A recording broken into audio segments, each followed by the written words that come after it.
जैसे शेख हसीना भागी थी ना, उन लोगों ने, मौलवी मौलानाओं ने बांग्लादेश में इसको यह भी थ्रेट दिया है कि शेख हसीना को तो फिर भी हमने 45 मिनट दे दिए थे, बेटा तुझे 5 मिनट नहीं देंगे।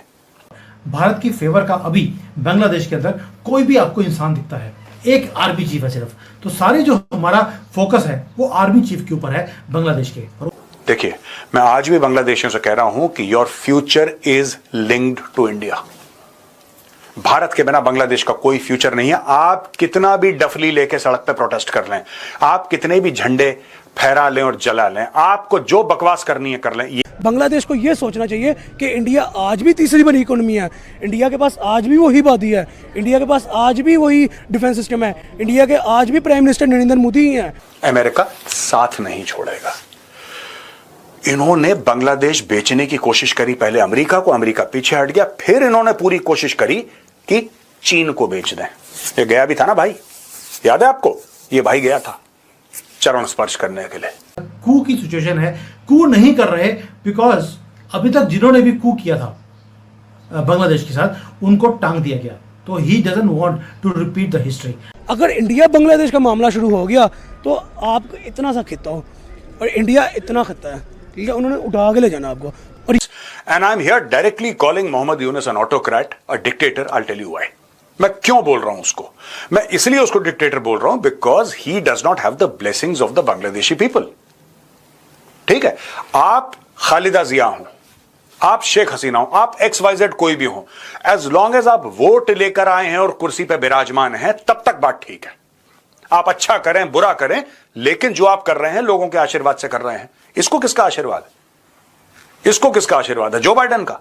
आज की तारीख में बंदा कह रहा है कि मैं बड़ा डिप्रेस हो रहा हूं यार, मैं सोच रहा हूं कि मैं चीफ एडवाइजर की पोजीशन से रिजाइन कर दूं। क्यों भैया? अब मैं आपको बताता हूं इसके पीछे के कारण, ये क्यों रिजाइन करने के चक्कर में, ये क्यों परेशान है।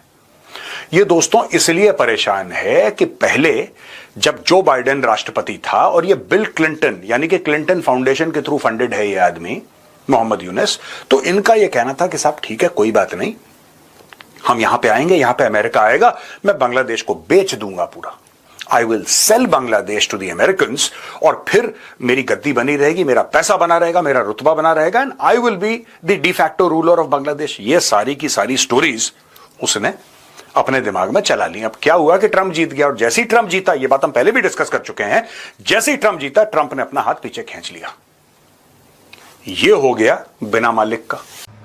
अभी तो बांग्लादेश में क्या होने वाला है we do not know. Yunus छोड़ेगा नहीं, कुर्सी से इसको मोह इतना है, और इसलिए ये जो मैडनेस कर रहा है सारा का सारा पूरा बांग्लादेश में पागलपन का माहौल है।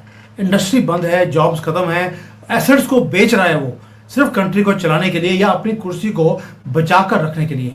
लेकिन क्योंकि नाम में मोहम्मद है तो पागलपन तो होना बनता ही है। तो ये पागलपन कितनी देर चलेगा? आर्मी टेक ओवर करेगी, जो अमेरिकन हैं वो कितना ज़्यादा सपोर्ट करेंगे, चाइना कितना हड़पने की कोशिश करेगा, बहुत समीकरण है। और भारत कैसे अपने आप को बचाएगा इन जिहादियों से जिसको अमेरिका अब ट्रेन कर रहा है।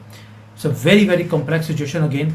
हमने अफगानिस्तान में कॉम्प्लेक्स सिचुएशन देखी, हमने पाकिस्तान में देखी, अब बांग्लादेश और म्यांमार में एक और नया फ्रंट भारत के आसपास खड़ा कर दिया गया है।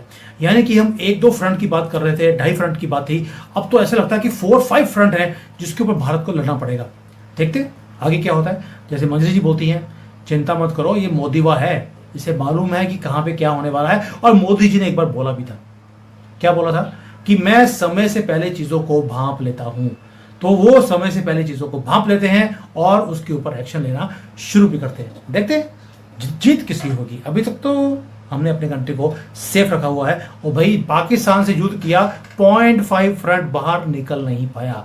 आप समझ सकते हैं कुछ तो किया होगा कि 0.5 फ्रंट बाहर निकल ही नहीं पाया। देखिए, अगर इसके पीछे चाइना खड़ा हो जाता सॉलिडली, इसके पीछे अगर चाइना सॉलिडली खड़ा हो जाता मोहम्मद यूनुस के, ये ऐसी बातें करता कि मैं रिजाइन कर दूंगा। आपको क्या लगता है? Would he have spoken this language? Not at all. ये आर्मी से बोलता कि चीन मेरे पीछे खड़ा है, दौड़ा दो टैंक लोगों के ऊपर। भाई आदमी डिक्टेटर है वो आदमी, उसको नोबेल प्राइज मिला होगा, ऐसा बेकार की बातें हैं, ठीक है, वो मैनेज भी हो जाता है, कई केसेस में मैनेज भी हुआ है नोबेल प्राइज। अमेरिका के प्रेशर से, यूरोप के प्रेशर से, एक आप कैरेक्टर बिल्डिंग करते हैं, किसी की पर्सोना बिल्डिंग करते हैं, PR, ये सब चलता है। इसके केस में तो पूरा फ्रॉड है, नोबेल प्राइज। अब एक बात बताओ, यह बंदा कह रहा है कि मैं रिजाइन कर दूंगा। इसका एक और कारण है, वकारुज़्ज़मान इनका जो जनरल है, आर्मी चीफ है, वो जाता है रूस से मिलता है। रूस के वॉरशिप्स बांग्लादेश आते हैं रिफ्यूलिंग के लिए, कुछ के लिए on the face of it छोटा मोटा ट्रांजैक्शन, छोटा मोटा नॉलेज एक्सचेंज, छोटा मोटा, लेकिन the message is wide and clear to everybody. देखिए, मैं आज भी बांग्लादेशियों से कह रहा हूं कि your future is linked to India. Bharat के बिना बांग्लादेश का कोई फ्यूचर नहीं है। आप कितना भी डफली लेके सड़क पे प्रोटेस्ट कर लें, आप कितने भी झंडे फहरा लें और जला लें, आपको जो बकवास करनी है कर लें। यह देखा है शुरू में बांग्लादेश से किस टाइप के बयान आते थे? आपने नोट करा था शुरू में, जब शेख हसीना को हम ये कर देंगे, हम ऐसा कर देंगे, हम ये कर देंगे, इंडिया को हम चढ़ दौड़ेंगे। आपने देखा है पिछले कुछ हफ्तों से वो बयान एकदम ठंडे पड़ गए। वो बयान ठंडे पड़ गए। आखिरी इन्होंने बयान दिया था सॉलिड वाला कि नॉर्थ ईस्ट को हम ये कर देंगे, और वो मेजर जनरल नहीं था उनका, रिटायर्ड, हम नॉर्थ ईस्ट को ले लेंगे चाइना से बात करके। ये सारे बयान धीरे धीरे ठंडे पड़ गए। ये बयान आके हो रहे थे बांग्लादेश से भाई साहब, ये इसलिए आ रहे थे क्योंकि उनको लगा था कि इनके बड़े पापा का आशीर्वाद है।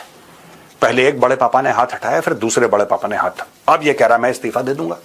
भाई, जो तुम गीदड़ भपकियां दे रहे थे कि भारत के साथ लड़ेंगे, ये करेंगे, ऐसे करेंगे, चिकन नेक को हम कट कर देंगे, ये क्या हुआ उस सबका? हमें इंडिया की जरूरत नहीं है, ये बंद करो, ऐसे बंद करो, क्या हुआ उस सबका? वो कहां गई हेकड़ी, वो कहां गई फूंक?